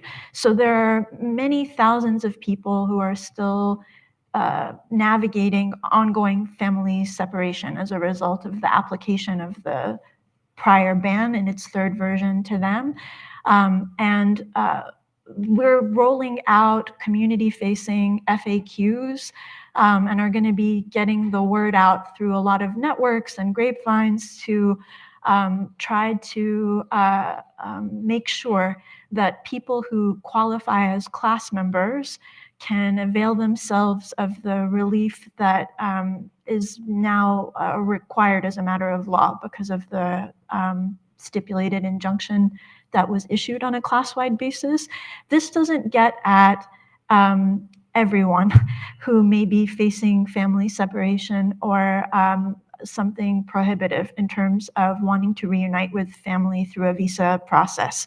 This is pretty narrow, and one of the unfortunate things about the outcome in the litigation is that the class definition leaves out a lot of people, for example, people whose cases are in administrative processing. So I think that there's relief available to people who meet the class definition in the case. There are lame duck asks that can be pressed to the Biden administration now to sort of expand the scope of relief to be inclusive of people who are in administrative processing. I think to Jean's point, the likelihood that that kind of demand will get any traction during a very time-bound lame duck period has everything to do with how loudly that demand is made at scale by impacted communities. And so I think it's an opportunity for communities to come together to say, hey, give us this in your last 2 months. And whether it's applied and whether it's given and done, who knows? But I don't know that there's anything to lose from asking and trying. But I think I want to just sort of take a beat here to try to underline some of the common denominators across our comments. And so, like, you've pointed out, like, the national security rationales that are a kind of through line here. And I feel like it's really important in any of the work that we do respectively or collectively going forward to be very frank in calling out and exposing what is false in the narratives that prop up national security rationales. And so the things that are lurking within those rationales when you unpack them are deeply racist, white supremacist views of who does or doesn't present a putative threat, who does or doesn't belong, who is or isn't part of American society. And those rationales have impacts well beyond, like, AAPI and BAMEMSA communities. They extend to all non-white people, all racialized people, and have, like, a wide swath of impacts, certainly, like, inclusive of access to banking, access to work, access to property ownership, but in sort of less privileged contexts, like access to safety, access to liberty, access to family unity, and where border enforcement is concerned, like access to safety in very heightened, very stark contexts where people are trying to avail themselves of humanitarian protection that both international and domestic law enshrine, and are being told no. And the reason they're being told no is you're being viewed as a danger for no other reason than where you come from, the color of your skin, the religion you practice, and so on. And so there's no evidence, and that is hugely important to emphasize. There is no evidence to support attribution of danger to non-white people or to people who are adherents of religious minorities or whatever else. That is a lie. That is false. That is wrong. And so I think the more that we can do to sort of speak in unison, to call out what is false, and at the core of rationales that otherwise we know as a matter of law get all kinds of deference, certainly, like, in the hands of the courts, as a piece of narrative work, that's something forceful that we can all continue to do with each other. And then I think that when it comes to the audiences to whom those rationales are targeted, so like white people who are sort of told to swallow the fear-mongering that's being imposed on them for all kinds of reasons, any of those reasons, when you look closely, amount to a lie as well. And it's not in the interest of the people who are being asked to swallow and who are in fact swallowing those rationales. It's in nobody's interest. And I think the kinds of motives that allow all of this to happen with the force that it does, like, and now I'm sort of revealing a bit about my own worldviews in politics, but it's typically very profit driven, and it's about keeping power and sort of profit concentrated among a very few who share certain characteristics. And I think it is sort of irresistible to sell that lie to people who you claim are part of your group, who stand to get something material if they accept the lie that you're giving, but who never in fact will get any of the benefits that that are being sort of advanced. Like, I think we need to be clear in calling all of these things out, and doing it in a sort of as much of a cross-racial way as possible. We've got a lot of strength in numbers when we think of ourselves as common allies, impacted by the same big bad lie. Yeah. Well, people aren't the governments that rule over them and so forth, and you don't. Your comments, Sarah, reminded me of 2017, right after the first ban came down. So the Department of Homeland Security, Office of Intelligence and Analysis came out and said, look, there's no correlation between nationality, national origin, and national security threat, which is the entire basis that the ban is put on, and the entire basis of these property bans. I'm sorry, just on that note, I mean, like, one of the top priorities on the federal side right now is the reinstatement of the China Initiative, right? And this was if you don't know, China Initiative was a executive order by Trump during his presidency, and he directed the FBI to basically stop everything you're doing and just investigate Chinese people, right? And so that's what they did. They stopped everything they were doing, and they investigated. In 2.5 years, they investigated about over 3,000 Chinese American scientists, doctors, and researchers. And out of those 3,000 plus cases, you want to guess how many cases of espionage they found? Yeah.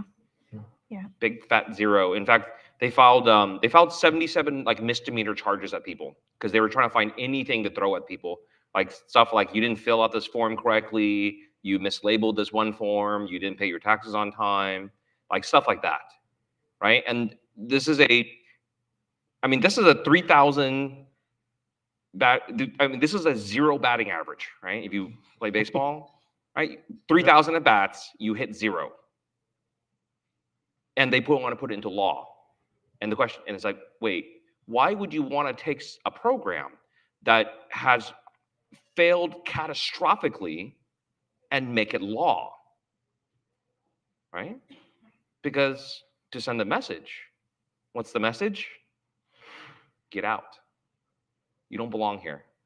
If you try to work here, we're going to make your life hell. And all those are 3,000 lives and careers destroyed because they were part of an active FBI investigation. Their offices got tossed, search warrants, everything. I mean, their careers are wrecked. A lot of them had to go somewhere else, go back to Taiwan, go back to China, something. So, and this is like rationality doesn't play into it. And the way I describe it is, people keep asking when we talk about this, that people keep asking like, why are they telling us to get out? And it's like, I don't know. I mean, like, you go ask the racists. But I can take a guess at it. It's because, the prior anti-Asian laws in the old days, in the 1850s and early 1900s, they got hot and they became vogue when the population became big, right? Since 1980s, the Asian population, including Iranians, has doubled every 10 years. Like since 1980, the Asian community in America has doubled every 10 years. Chinese is actually growing faster than doubling. And the one growing even faster than Chinese is Indian. And don't be surprised when all these laws start, when Chinese, Indian, and Iranian kids take up the top 30, 40% of Harvard. That's pushing other people's kids out. And they're kind of not really thrilled about that. And I saw this one video clip of like an Asian guy interviewing one of these like hard right people, and said like, why you're a sensible person, why would you support this? And he says, well, I voted for Trump for just one reason, because if he implemented his policies correctly, then you can get rid of all these people from Muslim countries, all these people from African countries, all these people from Asian countries, because it's destroying whiteness. He like literally said that. It's like, you're destroying my race by being here. There's no arguing with that. There's no counter to, I hate you and I want you to die and I want you out of here. What we have to do is get other people who don't feel that way to say like, wake up. Do you see what's happening? We've done this before. We've seen this movie before and the ending sucks. Like, let's stop now. And I think that's our best hope, is we can go to people when we talk about, hey, it's not okay to like just take people's bank accounts. It's not okay to just say like randomly you are banned from coming back into this country because, right? Because no reason. Like, I think I'm hoping in my heart that at the end of the day, that the American people are good people, that they will see, hey, we've done the Japanese internment before. It was not cool then, it's not cool now, and anything that looks like it should be avoided. We're hoping that people can be taught, because like, hey, like, do you see the parallels? You see the parallels of what's happening here all over again. And we're hoping that people say, oh, I see it, I get it now. I understand. That's very different, right? That's the best case I can hope for. Absolutely. So we've had a lot of discussion of kind of existing threats, but Trump has advertised more mass deportations, even more than in his first term. We've got threats of turning the National Guard on radical left-wing lunatics, per his word, and so forth.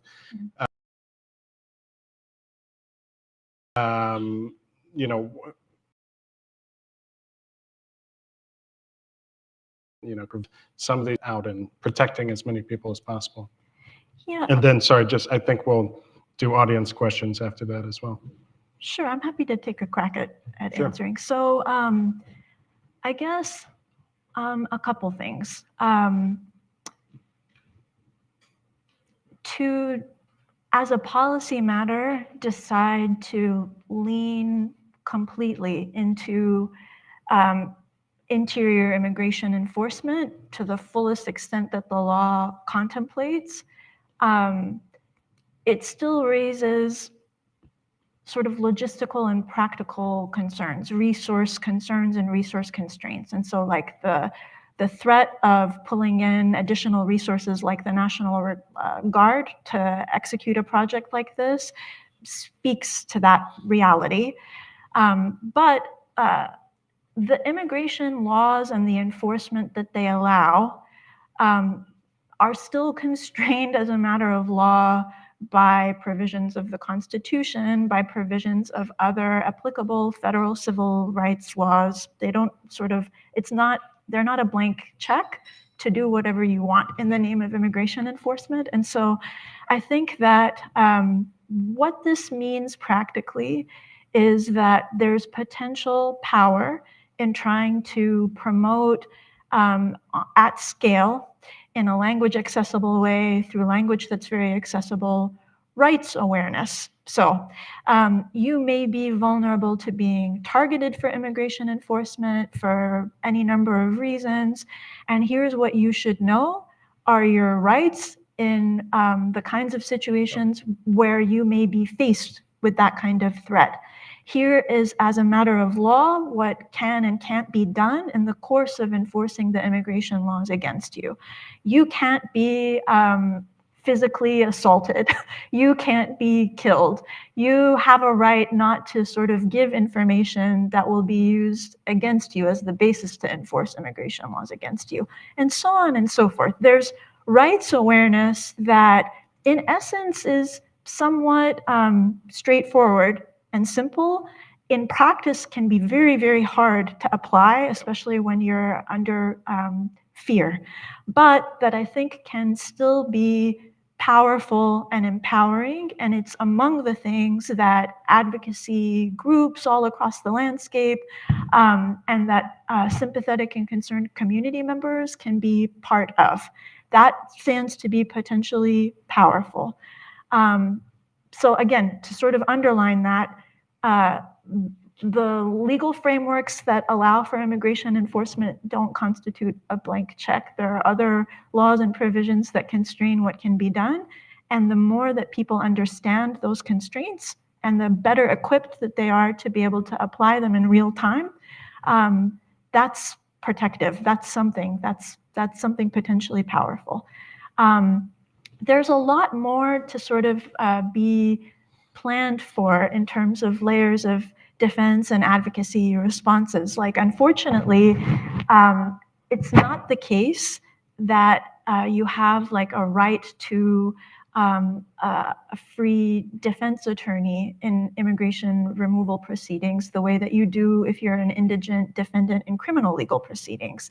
That being said, though, there are a lot of municipalities around the country that have decided to fund that kind of universal representation. And I think those networks are networks that are going to be tested and utilized in defense of people who have access to them.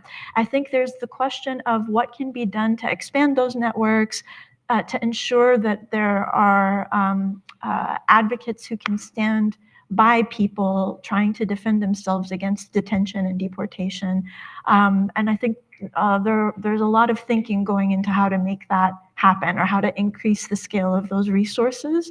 But yeah, it's a very, very scary shadow we're all being put under. And I think from my perspective, among the most impactful things potentially is sort of the threshold rights awareness piece of things, even though it's difficult to apply. It's really difficult to apply in person on the spot because of the adrenalized, genuine, real physical fear and intimidation that people feel, but it can still be very powerful.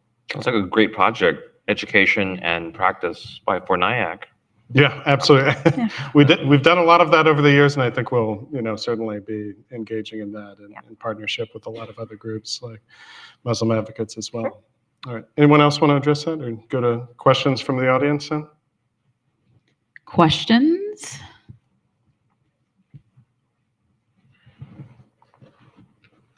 Everyone's bummed out. Yeah.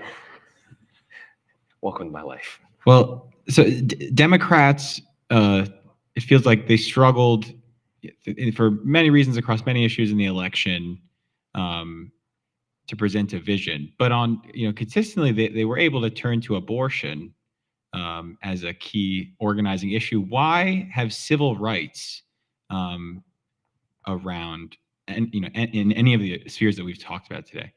Why have Democrats not taken up the mantle on these issues, I think, in Washington in the same way as a differentiating factor? In what ways can they do that moving forward? Because with the Muslim ban, consistently when we speak to folks, it's a deep, resonant issue, but I don't get the sense that from our community, they feel spoken to in that way. I'll take it. Yeah. It's a political question. Yeah. I'll take it. I get what you're saying. I don't think it's that they don't talk about it, but it gets drowned out by everything else. I mean, I don't know like how much horrible crap I've had to talk about in the last like month, right? And I mean, we talk about civil rights in terms of voting rights. We talk about civil rights in terms of women's rights, minority rights. I mean, I've been fighting a battle along with other Democrats for our rights, right? The problem is bigger than that. The problem that's bigger than that is the public doesn't care because everything's too good, right? Everyone feels everything's great, and nobody sees that their rights are disappearing. Even like people, they interview women like, hey, you voted for Trump, but don't you care about the loss of abortion rights? I was like, oh, I'll never need to worry about that. Like, didn't you at one point? Did that not matter? Don't you have daughters? Don't you have granddaughters? Right? And like, even people within the Chinese American community, like recent immigrant mainland Chinese, who would be the first ones affected by these types of laws, categorically refuse to believe that they're happening. And I printed it out for you. You can read it yourself, right? And you can shove it in front of their face. They're like, I don't believe it. It's fake. That's the problem. Is it's not just Democrats. And there is a lot of fault among Democrats, and I'll take my share of the blame for not being more active, not in talking about it in the legislative side, but in our communities. That we should, I think Bernie's right. Right? I think Bernie's right. I think we should go back to talking about our rights as middle-class Americans, as saving the American dream, but we talk about that American dream not just in terms of like, we should increase the minimum wage. It hasn't been increased since 2007. We should work on union rights. We should have better protections for safety. But at the same time, we said, hey, those also come with we need to protect our personal rights. And that should be all one discussion. And we don't. That's it. Like, some of this is misinformation on the right, and there's only so much you can counter with that. Like, people didn't believe Trump's lies, but they also didn't believe Democrats' truth. And I don't know what to do about that. They disbelieved us both. They didn't think Trump would do the things he did, and they didn't believe Democrats did and would continue to do the things that say we already have done. So I don't know how to address that, but it's something that has to be fixed. There's also just like on the Muslim ban in particular, a really boring kind of inside baseball explanation, but like we did have the No Ban Act, and it was included in the Build Back Better proposal, and I think in the original draft and got put forward and so forth. But you know, the conservative Democrats wanted to strip out all of the civil rights and immigration provisions in that bill. And so what got left was a good package like solar reimbursements and so forth, but like a lot of the things that Biden campaigned on and civil rights things and protections that we would have today are not in place because that stuff got stripped out. Because we're uncomfortable. It makes us uncomfortable. Like talking about race, talking about civil rights makes Americans uncomfortable because it reminds them of all the things that are wrong with this country, but we don't ever want to address. And I'm sorry, I don't want to go take up too much time. I will say just one point on that is that, Obama in 2008, it's easy to forget, but he did criticize Guantanamo, the Patriot Act, that he did embrace patriotism, but there was a strong element of civil rights that was there. And I do think Harris similarly, I guess, foregrounded patriotism, but what was lacking was this embrace of like, hey, all of these things that happened under Trump were an offense to these core values, including civil rights. It was more focused just on like sort of January 6th and John Kelly and like sort of these discrete things, but less about who we are as a country, particularly from a civil rights angle. Other questions? We do. Hi, thank you all. This was a really wonderful panel. I'm also an attorney, so I'm very deeply entrenched in the legals of this all. But I think something that you mentioned at the top, Jean, which I thought was really interesting and also very poignant, was that these attacks on civil liberties have seemed to come from both sides, both from Dems and Republicans. I think, especially when it comes to freedom of speech, we've seen that, especially everyone's talked a lot about Israel-Palestine, particularly in the wake of the Palestine protests. We've seen those attacks on freedom of speech. And interestingly, we've seen the Republicans kind of take up the helm of claiming that they're the ones protecting the First Amendment. And so I wonder sort of how you keep from having the Democratic Party also pay lip service to a lot of the civil liberties. I hear you talking about, Obama's criticism of Guantanamo, but a lot of people would criticize him on saying that he fell short, and also under his presidency is when a lot of these national security powers were sort of expanded and the executive was given a lot more runway. And so how do we sort of actually get that it's not just, oh, well, when it's in the wrong hands, it's bad, but you actually kind of scale this back broadly, because I feel like from both sides, there's a lot of attacks on civil liberties and kind of this drive to become more authoritarian, so you're more efficient. What, in terms of actual practice, do you guys see sort of preventing this erosion? Because it seems to be coming from everywhere. I'm not sure I have a silver bullet for it, but this is what we've done for the alien land laws and stuff. Is one of the key things that has to be done is changing the narrative from what the proponents want, which is national security, fear, and more fear, right? To changing it to it becomes a civil rights issue. People change their perspective. So like in the beginning of the alien land law fight in Texas, all the press coverage, even discussions among liberal Democrats was, well, I mean, why wouldn't you want to make sure that Chinese citizens and Iranian citizens are kept in check? Why wouldn't you want that? And then once the community started working on changing the narrative to say, hey, what did we do to you? Why do you hate Chinese people? Then all of a sudden people kind of started, well, we don't hate you. I mean, why does this hate you? How does this affect you? And then so the community comes in and says, look, this is me. I'm a green card holder. You've known me for 20 years, but I've been a green card holder this whole time.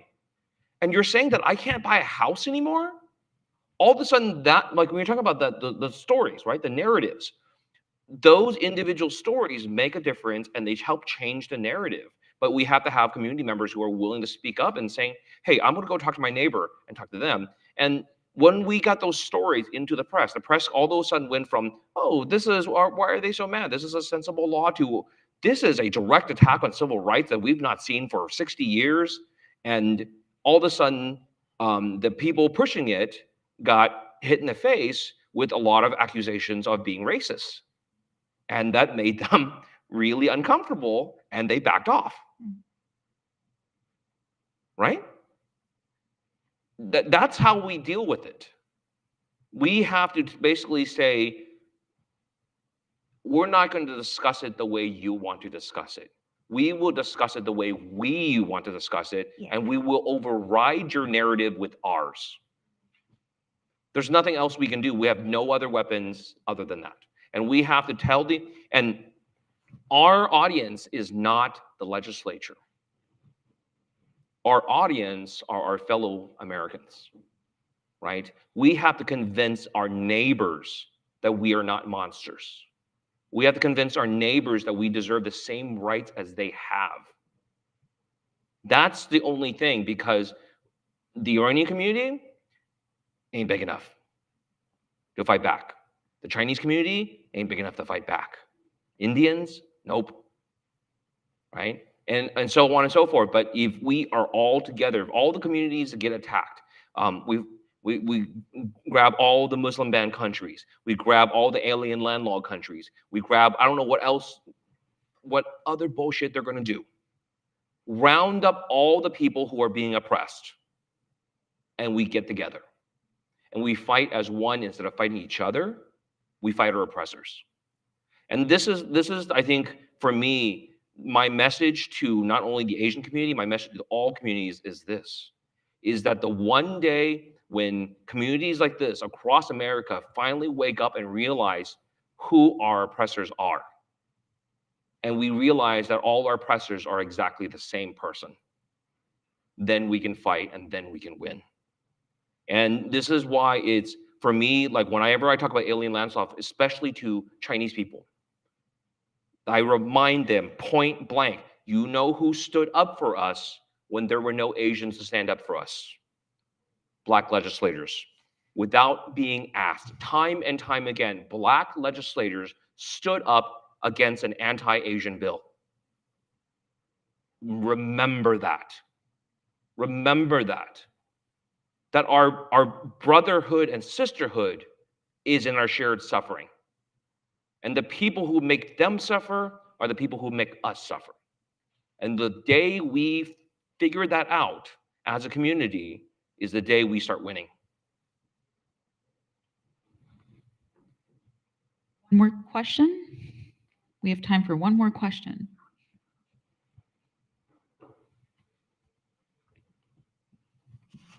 Hello, thank you very much for everything you've shared. I actually have a two-part question. It's probably for two panelists. It's regarding the Muslim ban coming back. I hadn't realized, first of all, that Trump said that for sure that he was going to reinstate that. It's really shocking to me. I'm just thinking to myself, for one, how is either the Muslim ban or the alien lands law legally possible, being that national origin is a protected class?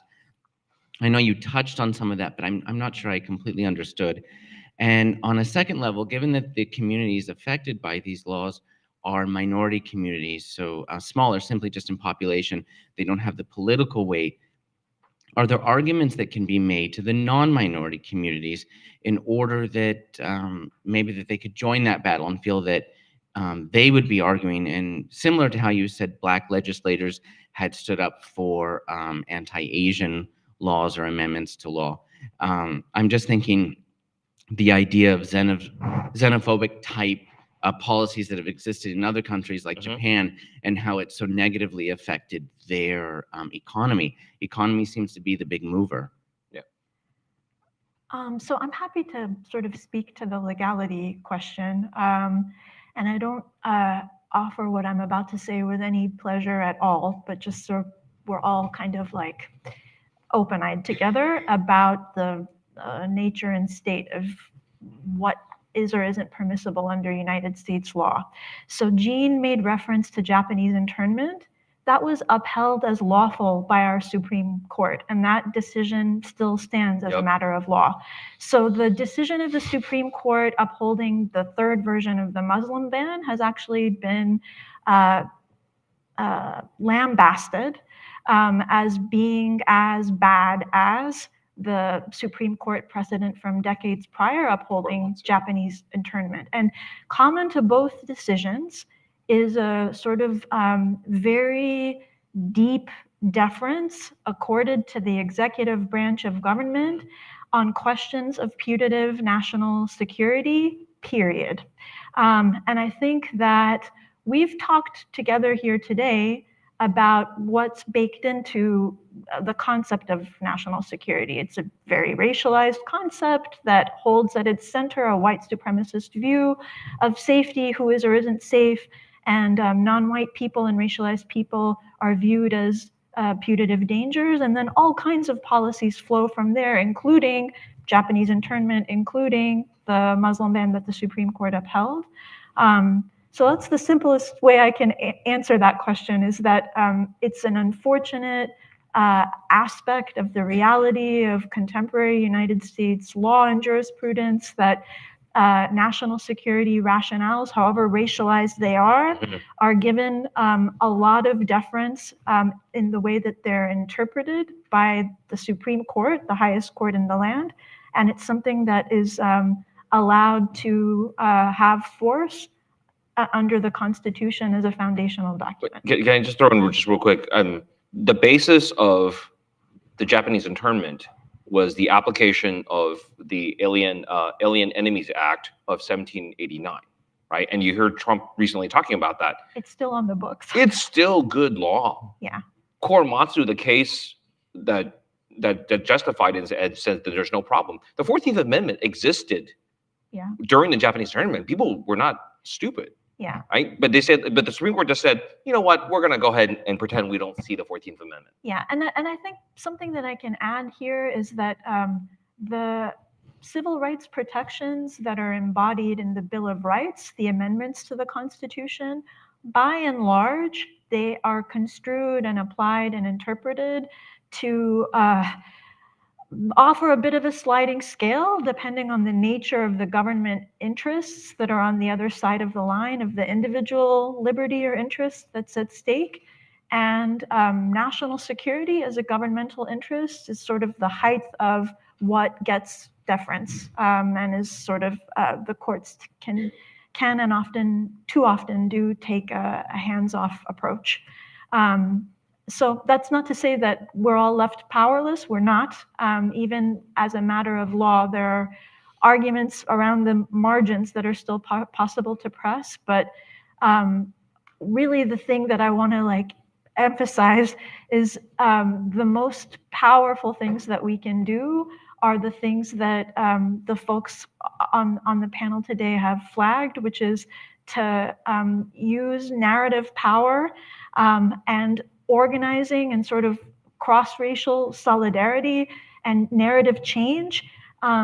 That's really where the rubber hits the road, and it's a thing that is available to us that doesn't turn on who holds institutional power, governmental power, who's in office, and so on. I just want to echo that with the Muslim ban, I think it was really important when you saw the mass protests at Dulles and other airports, and I think that helped marshal and build support across communities. One point to your original question, I think with private actors, it's a little different. So with the suit with Bank of America, they can't just generally invoke national security, although that is kind of what they did here, and it sort of did work. But so Wells Fargo had been sued recently in California for discriminated against DACA recipients. And they said, look, these people are less creditworthy because they might just go to their home country. And that was found to be to violate state and federal civil rights, I think primarily state civil rights laws. And there was a settlement agreement where Wells Fargo agreed to no longer treat DACA recipients differently. So there are avenues, I think it's private actors to the extent that they do engage in this type of discrimination. And maybe, I don't know if the other panelists agree, but with the alien land laws, to the extent they're passed at the state level, there may be challenges possibly under federal civil rights laws. Yeah. But I haven't followed super carefully. Yeah. And also, I mean, just Texas is trying to pass the alien land laws that affects national origin. I mean, second article of the Texas Constitution says you may not pass any laws that discriminates based on national origin. It's never stopped them. Yeah. I mean, I'm that guy that gets up during each legislative session, no matter whose bill it is. I say, guys, this is unconstitutional. This is like first year con law, right? And my batting average is about like probably around 70% now of cases that I was right. It's unconstitutional and got kicked back. But nobody listens. Nobody cares. Like I say it, people still vote exactly the way they're going to vote, and here we are. Yeah, but that I think brings us back to the bottom line of the power that people inherently hold, and that's completely independent of the access they do or don't have to formal institutional channels of power that are governed by legal frameworks with all of their flaws and all of their embedded white supremacism and racism. Like, there's still power that people always have. It's not easy to sort of garner it collectively, but it's been done. Yes. And it's possible to do when we need to. And we don't have a choice now. Yeah. So try to summarize a little bit some of the silver linings and homework. We still live in a constitutional democracy. We've got to know our rights. For now. We've got to mobilize, and we've got to tell our story. Yeah. So, yeah. All right. Thank you, everybody. Please join me in giving a round of applause.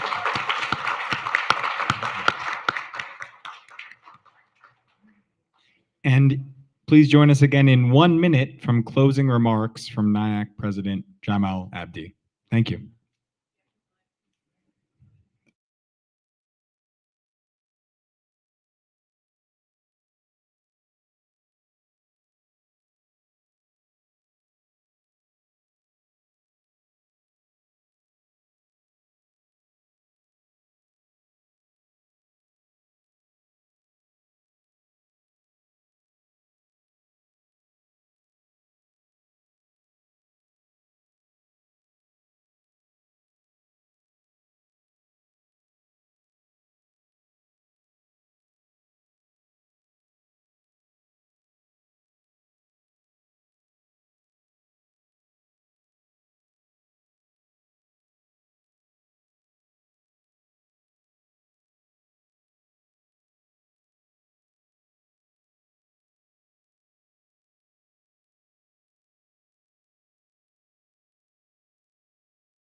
Now, NIAC President Jamal Abdi.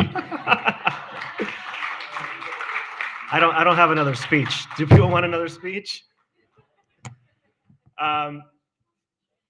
Thank you to everybody who joined us in the room. Thank you for everybody who tuned in. God, thank you to our staff and our amazing panelists. I mean, it may seem bleak, but I could not be more proud and frankly optimistic about the people that we are standing shoulder to shoulder with to fight this battle. I don't know about all of you. I don't think everything was perfect before Donald Trump got elected. Change is needed and necessary. And so this is not a moment to disconnect and go into hiding and hope that things are going to get better by just moving back into the shadows. This is a time to lean in and to engage.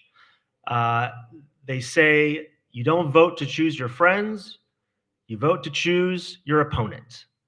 Well, the people have spoken. We know who our opponent is, and it's going to be a hell of a rematch. But I'm confident that if we work together, we're going to figure this out. We're going to figure out what the new way to build power and to organize and to take down those who want to take our rights away from us. It's going to happen, and it's going to be from people in this room thinking and working together and finding the seams in this power structure.